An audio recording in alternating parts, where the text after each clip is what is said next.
masalahnya kai di satu song. Oh bayaro, oh calairo, oh bayaro, oh calairo. Lebang romoi masalahnya kai di satu song. Lebang romoi masalahnya kai di satu song. Oh bayaro, oh calairo, oh bayaro, oh calairo. Lebang romoi masalahnya kai di satu song. Lebang romoi masalahnya kai di satu song.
Masalahnya kai di satu song.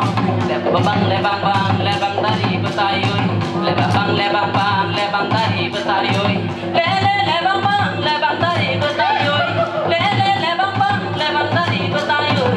Lebang bang lebang dari betayun. Jadi si boleh berkelayo mai pangkopang betai sayo. Waskira mani pumani kenal lebang bakayo. Sago lebang bakayo. Jadi si boleh berkelayo mai pangkopang betai sayo. Waskira mani pumani kenal lebang bakayo. Sago lebang bakayo. Dinile tok kapilala. Dinile tok pemanisan. Dinile tok kapilala.